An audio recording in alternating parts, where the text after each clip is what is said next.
SMP kelas 2, saya kemudian pernah menanyakan sesuatu pada bapak ibu saya. Pi, mi, asal saya dari mana? Bapak ibu saya jawab, dari bapak dan ibumu lah. Kalau gitu bapak dan ibu dari mana? Dari kakekmu lah. Kakekmu dari mana? Kakek nenek. Dari buyut lah. Lalu buyut dari mana? Ah, kamu banyak tanya aja. Kamu tanya sama pastor aja deh.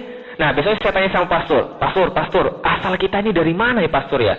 Pastornya menjawab, asalmu dari Tuhan pencipta semesta alam. Oh, begitu. Nah, berarti orang Kristen, orang Katolik percaya nggak Tuhan? Sama, percaya juga Tuhan kayak kita. Lalu saya tanya lagi, kalau gitu Tuhan yang menciptakan kita yang mana? Tuhan Bapa, Tuhan Putra, atau Tuhan Roh Kudus? Kan ada 3 nih. Lalu pastornya bilang, Lik, bukan begitu ceritanya. 3 Tuhan itu adalah satu kesatuan. Satu kesatuan itu ada 3 kepribadian. Bapa, Putra, dan Roh Kudus. Dan 3-tiganya tidak dapat disatukan. Satu-satunya tidak dapat dipisah-pisahkan. 3 adalah satu, satu adalah 3. Ngerti atau enggak? Pusing enggak? Berarti Anda ngerti kan apa yang saya rasakan ini? Ketika saya juga pusing, saya tanya. Loh, kalau gitu saya tanya yang lain deh. Kenapa Tuhan harus 3? Kenapa Tuhan nggak 4 atau nggak 5 aja? Bisa buat Power Ranger kan gitu kan? Kalau 5 kan ya? Apa kata pastornya? Lik, kalau kamu masih banyak tanya, berarti kamu belum beriman. Kok bisa begitu? Karena beriman adalah percaya tanpa banyak tanya. Taken for granted. Lalu kemudian ke belakang saya baru tahu, mereka mengidentikan iman itu kayak nonton pertandingan, kayak nonton pertunjukan sulap. Pernah nonton pertunjukan sulap? Nih lihat ya, topi saya kosong ya. Tiba-tiba merpati keluar. Kelinci keluar, kan? Nah, ini masalahnya. Masalahnya adalah apa? Jangan dipikirin. Karena itu adalah iman. Akal manusia terbatas, tidak bisa sampai kepada iman. Oh, gitu. Oke, saya nggak banyak nanya lagi. Besoknya kemudian saya mendengar ketika pelajaran agama, ketika Yesus disalib di kayu salib, maka Yesus mengatakan sebelum dia meninggal, Eli, Eli, lama sabachthani. Tuhan, Tuhan, mengapa engkau meninggalkan aku? Lalu saya tanya lagi, loh, Yesus kan Tuhan. Kenapa dia perlu memanggil Tuhan yang lain? Berarti ini kayak jeruk makan jeruk ini. Nah, pastornya bilang apa? Kalau kamu banyak tanya, berarti kamu belum beriman. Oke, kalau gitu saya katakan it's enough. Karena kalau saya punya agama dan saya nggak boleh bertanya, lantas kenapa saya harus punya agama? Kalau sekedar untuk baik, nenek saya juga baik. Nenek saya nggak pakai agama. Kalau sekedar cuma untuk kemudian melakukan hal-hal yang kemudian hebat, banyak orang hebat tanpa agama dari dulu. Nah, kenapa harus pakai agama? Untuk apa agama? Saya keluar dari agama Katolik secara struktural. Secara fungsional, tapi tidak secara struktural. Maksudnya apa? Nggak pernah lagi pergi ke gereja, nggak pernah lagi ikut-ikutan hal-hal ibadah kemudian dalam Katolik, karena saya sudah nggak yakin sama sekali, tapi KTP saya masih KTP Katolik. Lah kenapa? Ngurusnya susah sekalian. Sampai kemudian baru 2 tahun kemarin baru saya ganti KTP saya jadi KTP Muslim. Kenapa ngurusnya susah? Saya di pingpong terus. Saya pergi kemana-mana, ada sekitar 5 masjid saya datangi, nggak ada satupun masjid mau ngeluarin surat pindah agama, kalau nggak saya bayar duit. Serius, saya nggak bohong. Bukan masalah duitnya, walaupun waktu itu memang saya masih miskin. Bukan masalah duitnya, tapi masalahnya adalah kemudian kita menyuap, kan ya? Nah, kemudian itu 5 masjid nggak ada yang mau keluarin. Nah, ketika kemudian kenapa? Nah, itu orangnya sama semua itu. Nah, itu pun nggak ada yang mau ngeluarin tanpa kemudian adanya duit. Lalu saya pikir, biarin aja lah. Umar bin Khattab pas masuk Islam kan juga nggak pakai KTP kan gitu kan ya. Nah, saya bilang udah nggak ada masalah. Nah, ketika kemudian saya kemudian keluar dari agama Katolik, ketika ketika SMP kelas 2, saya nyari sendiri. Lalu dari mana asal manusia? Apa tujuan hidup manusia? Dan akan kemana manusia setelah mati? Akhirnya saya dapat, inilah asal daripada manusia, Bapak sekalian. Yakin? Benar ya sekalian? Yang yakin sok, saya mah enggak. Lah kenapa? Karena ini adalah kemudian kebohongan. Tapi ini diajarin nggak sama anak-anak kita? Diajarin. Sekarang di sekolah mereka diajarin atau enggak? Diajarin. Jadi jangan heran pulang-pulang anak kita kemudian bilang sama kita, Mah, kita kira-kira dari monyet yang mana Mah ya? Karena dia diajarin kemudian di sekolah manusia berasal dari monyet. Nah, ketika saya SMP sekalian, saya yakin 100% manusia asalnya dari monyet. Kenapa saya yakin? Karena guru saya bilang begitu. Saya baca buku, PhD bilang begitu, profesor bilang begitu, semua bilang manusia asalnya dari monyet, maka saya percaya. Saking tertariknya saya pada asal manusia, saya perdalam kemudian biologi, sampai saya diwakilkan olimpiade biologi dari sekolah saya. Nah, ketika saya semakin belajar, semakin saya merasa aneh, kayaknya manusia bukan berasal daripada monyet deh. Nah, kenapa? Karena kalau berasal daripada monyet, maka seharusnya nggak ada monyet lagi. Kenapa? Karena teori Darwin, tulang punggungnya adalah survival to the fittest. Siapa yang fit, dia survive. Yang tidak survive, berarti mati. Kan itu kan ya? Maka kalau manusia berasal daripada monyet, semua monyet pasti sudah jadi manusia. Karena kalau monyet yang nggak jadi manusia, dia bakal mati. Kan itu kan ya? Tapi sekarang monyet masih ada nggak? Masih. Manusia masih ada nggak? Masih. Berarti manusia bukan berasal daripada monyet. Satu. Yang kedua, ini adalah gambar ikan zaman dulu. Ini ikan zaman sekarang. Ada beda nggak? Ada Ada, ya satu punya daging, satu nggak punya. Iya, saya juga tahu. Ada nggak beda bentuknya? Nggak ada. Ribuan tahun yang lalu nggak berbeda dengan yang sekarang. Ini adalah daun zaman dulu. Ribuan tahun yang lalu. Ada bedanya nggak dengan yang sekarang? Nggak. Ini semut zaman dulu. Semut zaman sekarang apakah berubah jadi satria baja hitam?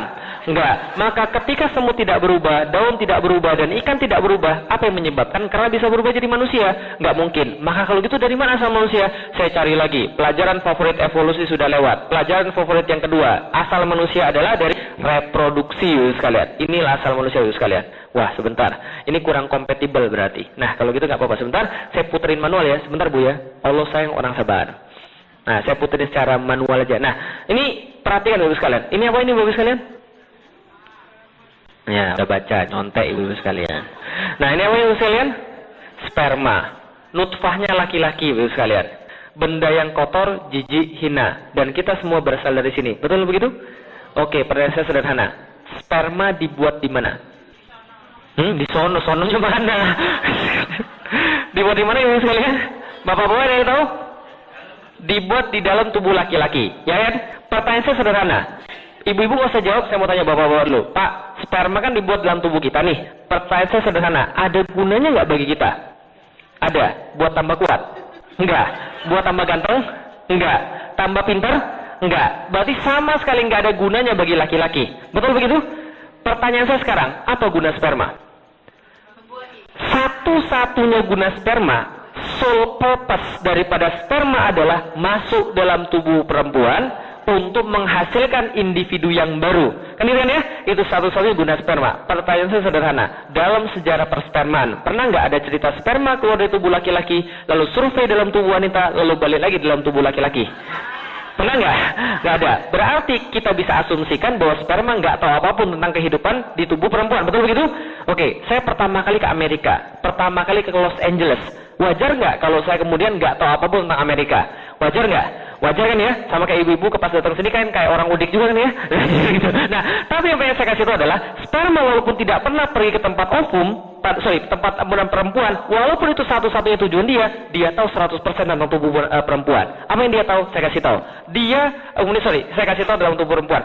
Tubuh perempuan itu punya racun yang namanya racun asam. Racun asam ini bisa bunuh yang kayak sperma tadi dalam waktu 2 detik. Berapa? 2 detik. Jadi kalau sperma kemudian masuk dalam tubuh perempuan nggak pakai persiapan, mati akan dalam waktu 2 detik. Sekarang pertanyaan saya, sperma sekali keluar berapa Pak? 250 ribu, sudah pernah ngitung Pak ya? Berapa sekali keluar kira-kira sekalian? 1 juta, salah. Berapa sekali keluar? Bilion. Berapa lebih tepatnya? 2 juta, salah. Sekali keluar rata-rata laki-laki normal rata-rata keluar sperma, 1 kali keluar 500 juta. 500 juta yang kayak tadi. Sekali keluar rata-rata 500 juta. Pertanyaan saya sederhana. 500 juta itu kemudian pas masuk dalam tubuh wanita, pasangan dia itu, oke tuh, 1, 2, 3, 4, 5, 6, 7, 500 juta, serbu. Pasukan pertama mati, pasukan kedua mati, pasukan ketiga mati, keempat mati, kelima mati, karena racun tadi kan yang paling belakang mundur. Nah, dia takut. Dia bilang, sebenarnya kita jangan ikut-ikut sana. Dia ambil sampel racunnya, kemudian dia bilang, lapor Pak, saya balik lagi Pak, kita gagal untuk menembus wanita. Ini gara-gara racunnya kayak begini. Kita teliti, kita bikin penawar, dan kita balas dendam. Apakah yang begitu yang terjadi? Enggak. Yang terjadi adalah ketika sperma 500 juta itu masuk dalam tubuh perempuan, dia sudah bawa penawar racunnya masing-masing. Pertanyaan saya sederhana, dia nggak pernah ke sana, tahu dari mana dia bakal menemui racun? Tahu dari mana dia sudah membawa penawar racun yang sesuai dengan dosis yang tepat dan dengan macam yang tepat? Tahu dari mana? Itu yang masih saya tanyain sampai dengan sekarang. Dan tidak hanya halangan itu yang dia alami, tapi ada halangan yang kedua. Cewek punya 2 pabrik, pabrik sebelah kiri, pabrik sebelah kanan.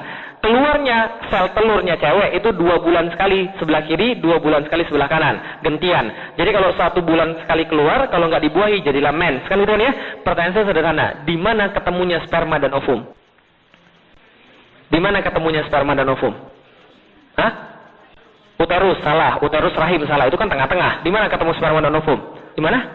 Di lorong sebelah kiri atau di lorong sebelah kanan. Jadi kejadiannya adalah sperma masuk dalam tubuh perempuan, dia jemput dulu ke lorong sebelah kiri dan lorong sebelah kanan, baru dia balikin lagi ke rahim, baru kemudian dia ditanam di situ. Oke, kalau gitu pertanyaan saya sederhana.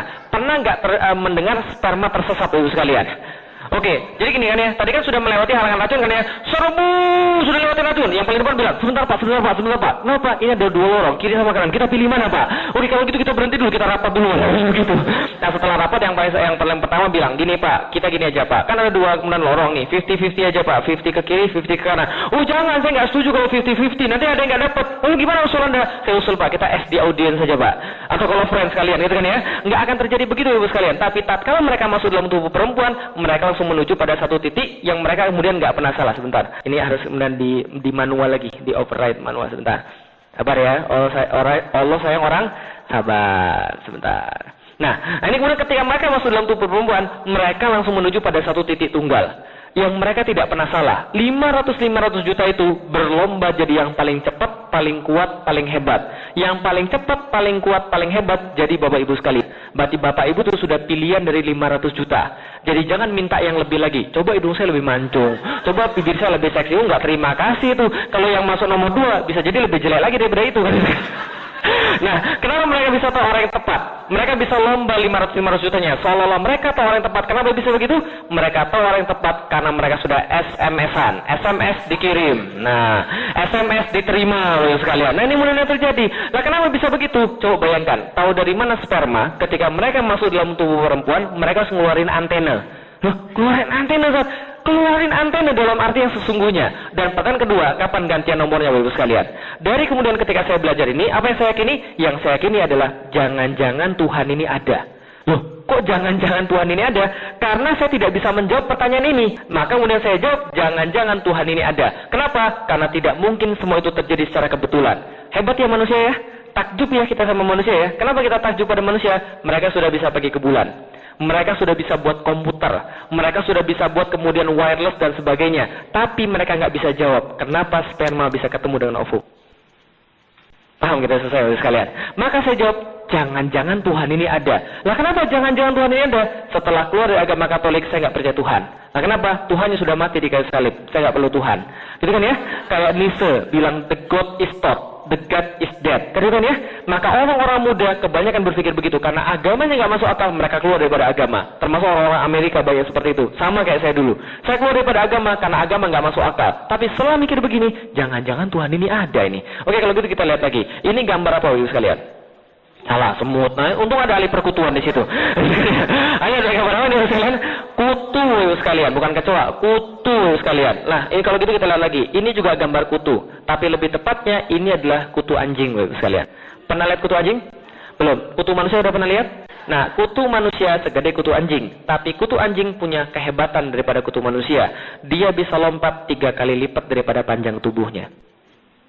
Jadi kalau kutunya segede begini, dia bisa lompat 300 kali lipat Monas. Paham maksudnya? Dia bisa lompat 300 kali lipat Monas. Kalau Anda punya kekuatan kaki kutu, Anda bisa lompat 300 kali lipat Monas. Pertanyaan saya sederhana, pernah nggak dengar kutu patah kaki? Kalau jadi tinggi, nggak pernah kan ya? Oke, kalau gitu kita lihat. Itu baru kutu sekalian. Ini hewan apa lagi nih kalau gitu kita lihat? Apa ini? Kura-kura, salah. Kodok, salah. Wah, ibu ini nggak lulus TK ini. Masa ini kodok? Oke, kita lihat. Ini sekalian perhatiin baik-baik. Yang berlapis-lapis ini kulitnya kutu yang tadi. Berarti ini apa ini? Kutunya kutu sekalian. Kutunya kutu. Perkenalkan. Dia hidup juga, dia makan juga, dan dia bisa lompat juga. Jijik ya kita lihatnya ya. Jangan jijik dulu sekalian. Masih banyak gambar-gambar yang lain. Ini apa sekalian nih? Gambar bumi. Nih, bumi paling gede. 6,5 miliar manusia bergantung dari sini. Indonesia. Tanah airmu. Enggak, tanah airku maksudnya. Ini bukan negeri bebek ya. Indonesia. Dan kemudian 6,5 miliar. Mars, Merkurius, Pluto, Venus. Venus kemudian yang kedua terbesar daripada bumi. Pertanyaan saya sederhana. Apakah bumi yang paling besar? Enggak. Ada saingannya Bapak sekalian. Ini planet Jupiter. Dibandingkan dengan bumi, ini kemudian gede Jupiter. Kalau diadu kira-kira menang siapa Bapak sekalian? Oke, pertanyaan bodoh, stupid question. Yang menang pasti adalah Jupiter. Ada yang lagi yang lebih besar daripada Jupiter. Tadi kita takjub melihat bumi, kan itu ya? Luas banget, tapi ternyata kecil banget dibandingkan Jupiter. Kita takjub lihat Jupiter, tapi ada yang lebih besar lagi daripada Jupiter. Apa itu? Matahari. Berapa besar matahari dibandingkan bumi? Berapa kali lipat? Ada yang tahu? 70, 80, 100, hitung sendiri. Inilah kemudian matahari bisa dibandingkan dengan bumi. Mana matahari? Nih. Buminya mana? Tuh, udah jadi upil. Jadi kalau tadi Anda ngetawain kutunya kutu, sekarang kutunya kutu ngetawain Anda juga. Karena Anda juga sama kecilnya kayak mereka. Tuh coba lihat tuh. Ini matahari bila dibandingkan dengan bumi. Selama ini kita merasa hebat, paling punya segala-galanya. Tapi kita nggak ada apa-apa yang dibandingkan dengan matahari. Matahari sebesar ini, kira-kira dia yang paling besar atau enggak? Ada yang lebih besar lagi, Bapak sekalian. Ini adalah bintang Sirius, bintang Pollux, dan bintang Arcturus. Ini bumi nih. Tusan, bumi. Matahari. Buminya mana? Ada nggak buminya? Ada. Kelihatan nggak? Nggak, semua yang Anda nggak bisa lihat itu nggak ada. Jadi bukan berarti kita nggak bisa lihat, lantas itu nggak ada. Oke, kalau gitu kita lihat. Inilah kemudian matahari, Sirius, Pollux, dan Arcturus. Apakah Arcturus yang paling besar? Tadi Anda kagum melihat matahari, sekarang kagumnya pindah ke sini. Ini adalah kemudian bintang yang lebih besar daripada bintang Arcturus. Arcturus, bintang Betelgeuse, dan bintang Antares. Mataharinya mana? Buminya mana, Bapak sekalian? Oke, prosesnya sederhana. Apakah dia yang paling gede? Kalau kita lanjutin terus 2 bulan nggak selesai-selesai. Tapi yang pengen saya sampaikan Bapak sekalian, barang-barang kayak begini ada yang jauh lebih besar miliaran kali daripada dia. Dan jumlahnya ratusan triliun. Di dalam alam semesta kita ini. Di Milky Way saja, di alam semesta kita saja, itu sudah jumlahnya miliaran. Dan coba bayangin, triliunan yang kayak begini, yang gede-gede begitu, itu seliweran satu sama lain, tapi nggak pernah tabrakan satu sama lain. Coba bayangkan begini, bumi dan segala isinya, termasuk kita yang lagi pengajian di sini, dan berikut siklus, kemudian hidrolisis, siklus cuaca, siklus cahaya, topan yang ngantem Oklahoma yang tadi, dan mulai kita dengar itu, segala macam yang kemudian terjadi di bumi, dia muter bumi ini. Ketika dia muter, dia bawa bulan muter sama dia.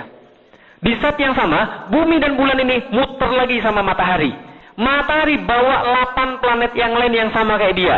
Di saat yang sama, matahari juga muter sendiri dan juga muter lagi. Dan miliaran, triliunan kayak begitu, muter, nggak pernah tabrakan satu sama lain. Hebat nggak sekalian? Oke, bayangin begini. Ada perempatan, utara, selatan, timur, barat. Masing-masing 100 mobil, 100 km per jam. Apa kemudian lewat shot begitu?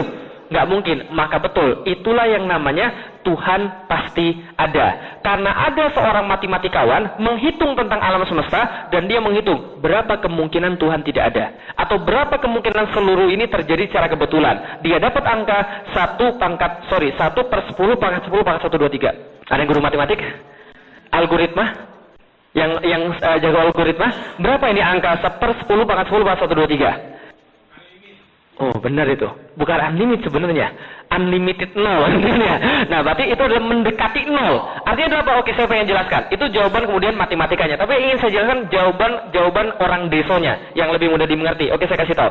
Kalau kemungkinannya 1/2, artinya apa? Setengah. Artinya di antara 2 tembakan 1 kena. Clear ya?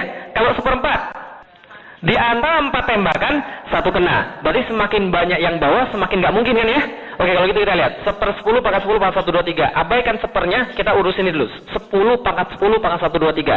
Kalau 10 pangkat 5 berapa? 100.000. Kalau 10 pangkat 2? 100. 10 pangkat 3? 1000. 10 pangkat N? Enggak. 10 pangkat N sama dengan 1 yang diikuti 0 sebanyak N. Ya kan ya? Contoh, 10 pangkat 6, berarti 1 di belakangnya ada 6. 10 pangkat 9, 1 di belakangnya ada 9 biji. Kalau 10 0 di belakangnya ada 2 namanya ratusan.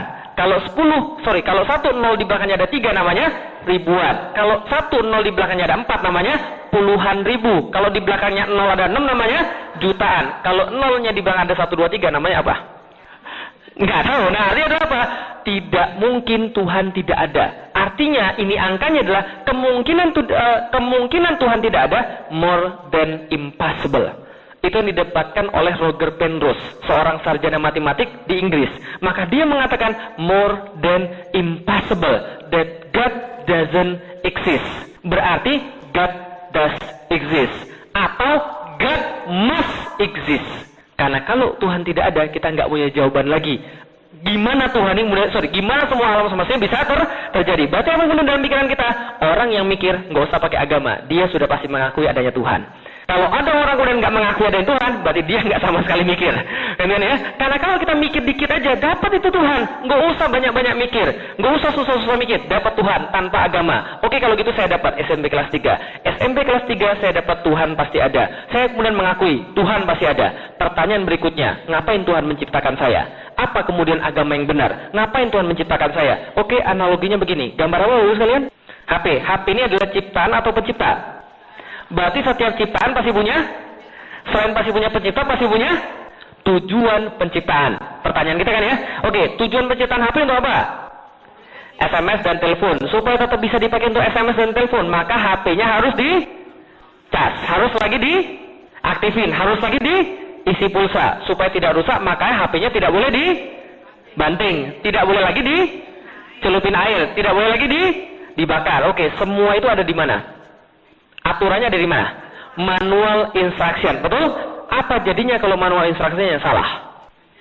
Rusak. Berarti tujuannya tidak tercapai. Betul begitu? Pertanyaan sederhana. Manusia sama nggak kayak handphone? Berarti pasti punya? Dan juga pasti punya tujuan penciptaan. Taunya dari mana? Manual instruction. Maka saya cari tahu kitab suci mana yang paling benar. Saya tanya sama nenek saya. Nek, saya sudah keluar dari agama Katolik, Nek. Tuhan saya siapa, Nek? Nenek saya bilang, Tuhanmu namanya Dewa Langit. Oh, gitu. Dewa Langit yang kayak gimana, Nek? Namanya Tiankung, Dewa Langit.